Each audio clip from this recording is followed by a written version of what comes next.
everyone. Good afternoon, teacher. I am teacher Mika. So before we proceed to our discussion, tumayo po tayong lahat and do our energizer. Gusto niyo bang sumayaw?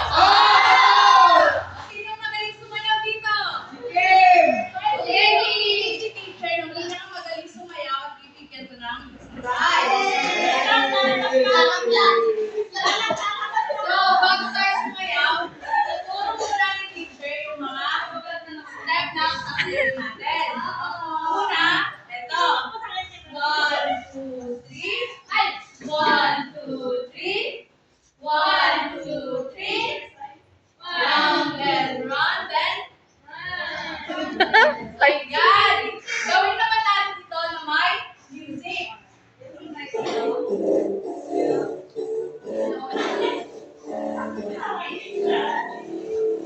Sliding, sliding, manya, manya, layang, layang, sliding, sliding, manya, manya, sultanan, sultanan, sliding, manya, manya, layang, layang,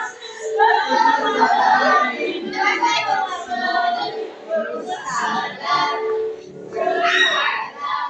Ayan, ay napili na si teacher. Kung sino sila magaling, sumayaw. So, class, pupunta po kayo. So, kamusta yung weekend nyo? Naalala niyo pa ba kung ano yung pinag-aralan natin last week? Okay, Vivian, what were the lessons that we had tackled last week?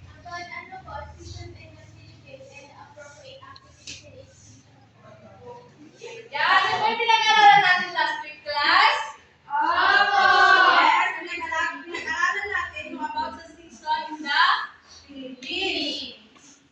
So, ngayon naman, excited na ba kayo sa ating bagong lesson?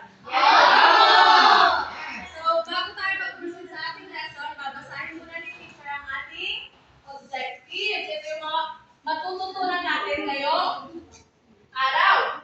So, makinig tayo. Una, describe the Earth's movement on its axis and orbit. And pangalawa, demonstrate how the Earth rotates on its axis using the globe. And lastly, show appreciation of God's creation by recognizing how the Earth's rotation affects our daily life. So, may papakita akong picture sa inyo ngayon. Tatanungin ko kayo. Ano ito? What do you see? Okay.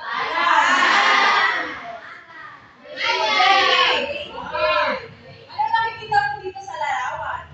Ano po? Daytime. Very good. Daytime ang tawag dyan. And how about the second picture? Joanna? Very good. Ang unang picture ay daytime. At ang pangalawa naman ay ang nighttime. So,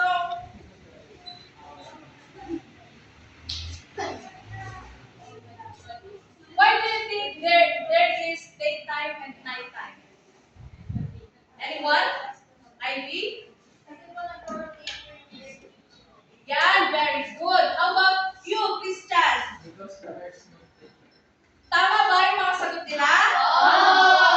So, very good. So, today we will learn why day and night happen and how the Earth's movement causes it. So, our lesson is titled The Spinning Earth. So, alam niyo ba, class, na ang mundo, ang Earth ay palaging gumagalaw. One important movement is called rotation. So, meron akong globe dito. This globe represents Earth.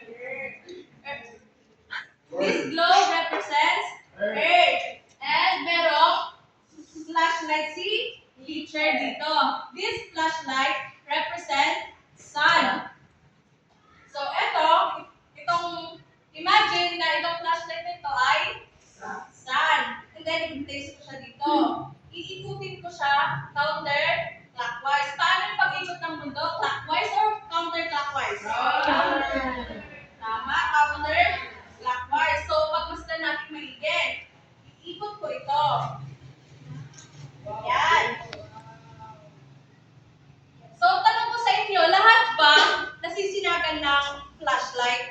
Hindi po.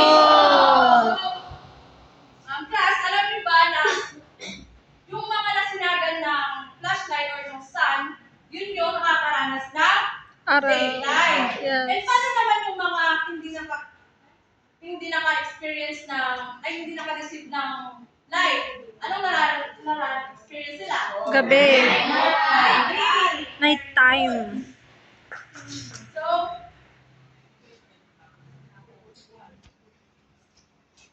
So alam niyo ba na the Earth moves slowly, dahan-dahan lang siyang umiikot within 24 hours. So, this is why we experience day and night. Ayan, very good.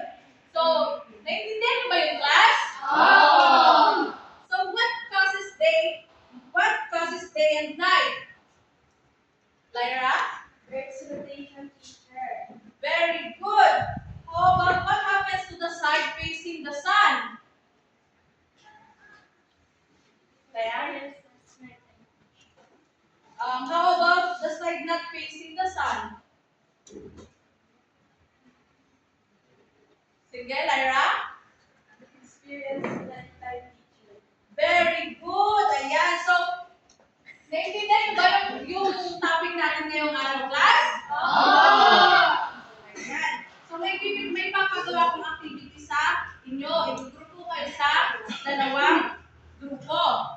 So, this is for group 1 and this is for group 2.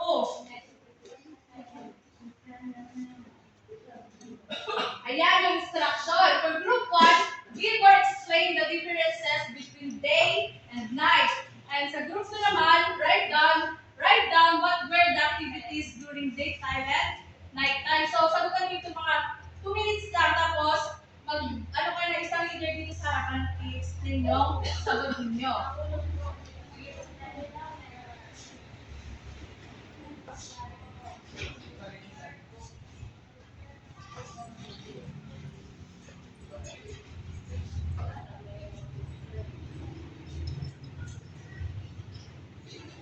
Ayan, tulungan niyo si Vivian. Mag-isip mo yung mag-iko.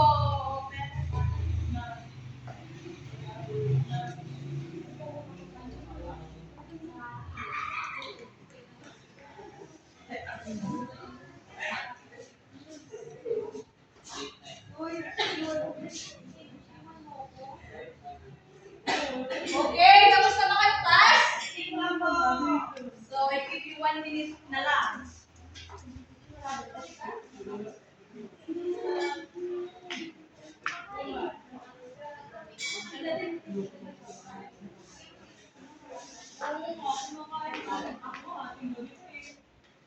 Ayan, okay na yung mga sagot nyo. Ang gagaling ninyo, nakita na ni teacher. So, sino magre-represent sa group 1? Vivian! Vivian! Okay, Joanna. Punta kayo sa harapan. Ipakita at sabihin ang inyong sagot.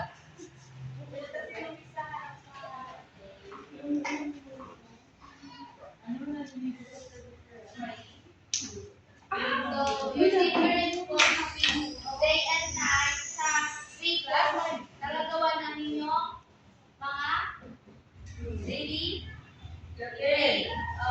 Tapos, example nito yung pag-exercise, pag-swimming, gano'n. Then, dito naman po sa night, syempre, night time na, hindi, matutulog na, nap time na. Yun yung pag-relax na natin. Ayan, palakpakan natin si Joanna. So, tama ba yung sagot ng group 1? Ayan, very good. Ang sabi dito, during daytime, we are able to do our daily living such as going outside to do morning exercise. Tama ba yun? Then, sa night naman, when we see night time, it's also about the time that we will take a rest or sleep. So, tama ba yung sagot nila? Very good. How about the group 2?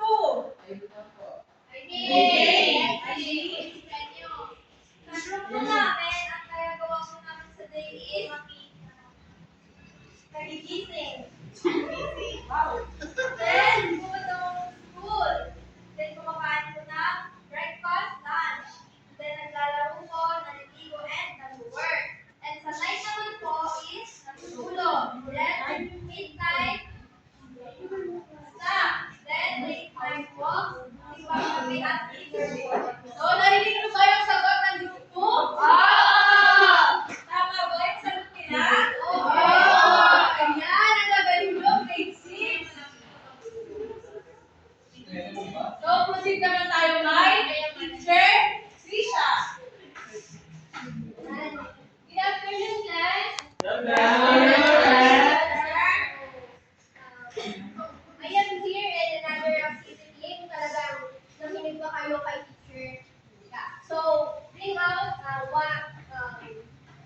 paper and answer this to the people.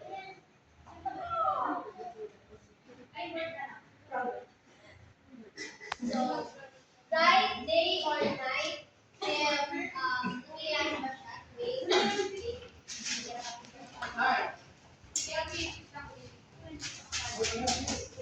Okay? Guys, ito answer. The sun is shining brightly. Big. Very good. One, yes. The moon and stars are visible. Night. Very good. Children are sleeping. Night or day? Night. Night. Very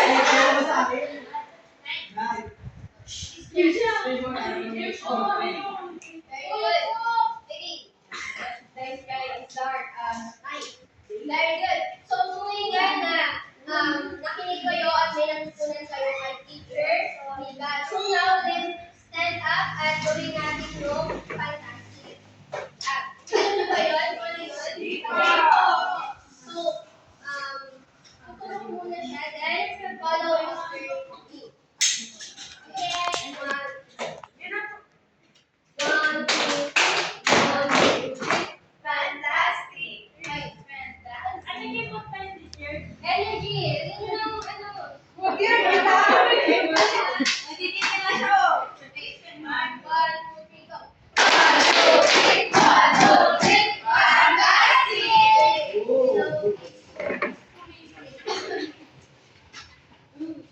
So, class, think about your daily routine. So, what do you do? Class, he said, maingay na kayo. So, what do you do during daytime? Yes, Naila. Go to school, teacher. Very good. Yes, Charlie. Very good. Yes, Jackie. Very good. How about during the night time? Yes, Vicky. Sleeping. Very good. Yes. Very good. So, because of our rotation, we have day and night. So, this helps our organize our daily activities like going to school during daytime and sleeping during nighttime. So this station or earth station is very important because it gives us time to what? Time to work, time to study, and to rest. Okay. So what we have learned today? Anyone? Yes, Leila? We learn about the earth rotates on its axis. And this was day and night. Very good. So the earth rotates on its axis west to right. Yes. So this station takes 24 hours. So because of this station, one part of the earth faces the sun and experiences daytime. And when the other part of the earth not faces the sun, what we call nighttime. Very good. So this continuous rotation is the reason why we have like regular patterns of day and night. Yes. Earth rotation.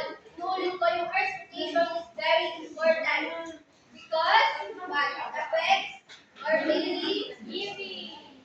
Yes, it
Going to